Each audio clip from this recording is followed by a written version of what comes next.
Hello children, welcome to our class. Today continuation of human eye and the colorful world. In that, atmospheric refraction. See, atmospheric refraction is the deviation of light or other electromagnetic wave from a straight line as it passes through the atmosphere due to the variation in air density as a function of height. See, the air just above the fire becomes hotter than the air further up. Is it right? The hotter air is lighter, that means less denser than the cooler air above it. See, and has a refractive index slightly less than the cooler air.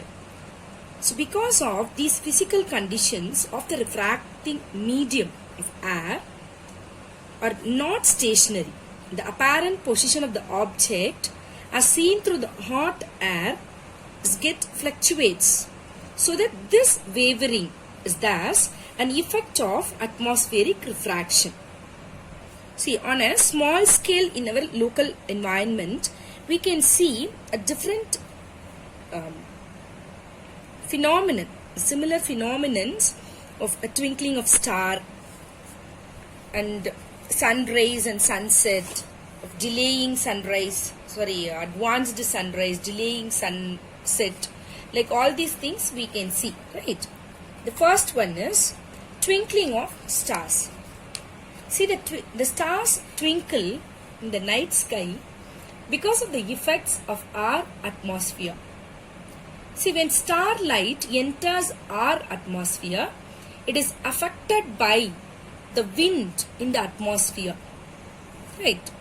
And by the area with different temperature and densities. This causes the light from the star to twinkle when seen from the ground. See, the stars are very distant. They are approximately point-sized source of light. As the path of rays of light coming from the stars goes on varying slightly, the apparent position of the star fluctuates and the amount of starlight enters the eye flickers, and also the star sometimes appears brighter and sometimes appear that is fainter, right? Which is the twinkling of effect. Why does not planets twinkle? See, the planets are much closer to the earth and are thus seen as extended sources also. If we consider a planet as a collection of a large number of point-sized sources of light, the total variation in the amount of light entering to our eye from all the individual point-sized sources will average out to zero. So thereby, that is nullifying the twinkling effect, so that it is not getting twinkled. Okay. The next one is advanced sunrise and delayed sunset. See, the sun is visible to us about 2 minutes before the actual sunrise and about 2 minutes after the sunset. Have you all wondered? Yes, because of atmospheric refraction. By actual sunrise, we mean the actual crossing the horizon by the sun. See, you are seeing in that diagram, right, the actual and apparent position of the sun with respect to horizon. The time difference between actual sunset and the apparent sunset is about 2 minutes. The apparent flattening of the sun's disk at sunrise and sunset is also due to because of the same phenomenon of the atmospheric refraction. Okay. What is scattering of light? See, the interplay of light with objects around us gives rise to several spectacular phenomena, right? See, the blue color of the sky, the color of the water in deep sea, the reddening the sun at sunrise and the sunset are some of the wonderful phenomena we are familiar with about the scattering of light. So in previous class also, in that class 9, we have studied about the scattering of light by colloidal particle. The path of the beam of light passing through a true solution is not visible actually. See, the path becomes visible through a colloidal solution where the size of the particles is relatively large. So this, by the Tyndall effect, we all seen. Right. See, this we have seen in class 9 already. See, let us see that activity of scattering of light in colloidal solution once here in our class. Now, by understanding this activity, just I will tell you the procedure how we are doing this.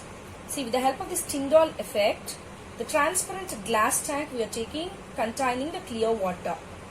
Right. See, now you place a strong source of light, white light, at the focus of converging lens L1 on one side of the tank. See, such that parallel beam of light after refraction can fall on the tank. See, now allow this beam of light pass through the circular hole, right, made up of a cardboard at the other side of the tank. The second converging light, the lens L2, which also kept there after the screen, cardboard screen which we placed, parallel beam will be converge on one more screen. Okay, so this shows the path of light is visible if a beam of light passes through a clear water. Right. Now, make the solution colloidal. So, what is meant by colloidal solution? So, the colloidal, which means a heterogeneous solution in which the size of the solute particles lies between the particles in a true solution and that the suspension. Okay. See, moreover, the solute particles in colloidal solution, neither it is dissolved nor settle down in the solvent.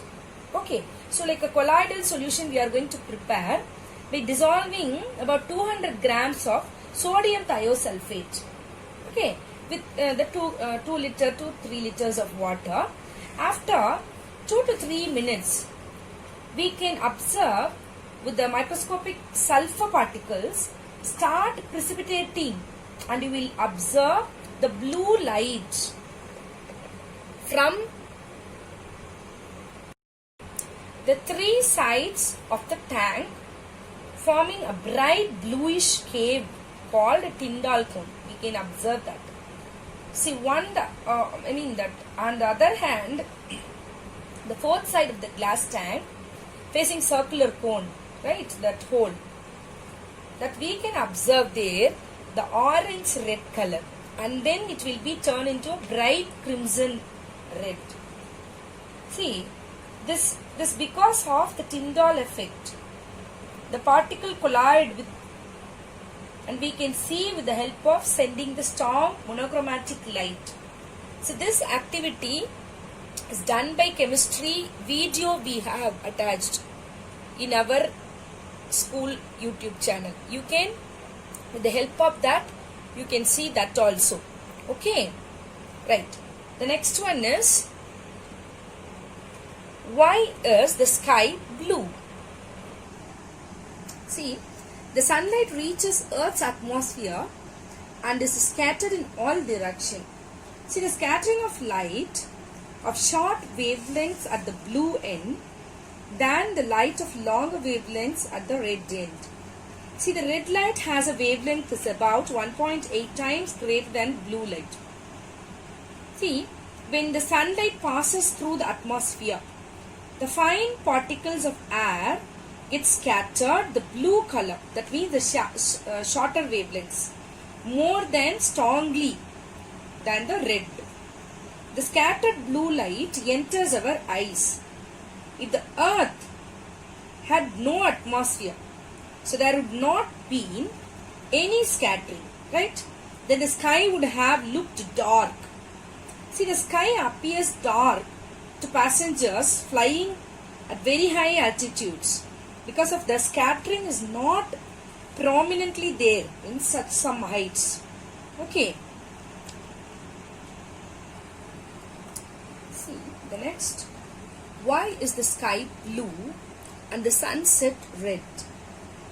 See, before we are going to this topic, we have seen the scattering of light in colloidal solution, which also gives for this answer. See, that activity demonstrates that the scattering of light, and also it helps to understand the bluish color of the sky and the reddish appearance, the sun at the sunrise or at the sunset. See, the three sides we have seen the blue and the longer wavelength which shows at the fourth side reddish, right? Same like that, the light from the sun overhead would travels relatively shorter distance. At noon, the sun appears white as only a light of the blue and violet colors are scattered. See, near the horizon, most of the blue light and shorter wavelengths are scattered away by the particles, right? See, therefore, the light that reaches our eye is of longer wavelengths. So, due to this reason, the reddish appearance of the sun. Okay? Have you all understand? Thank you, children. Have a nice day.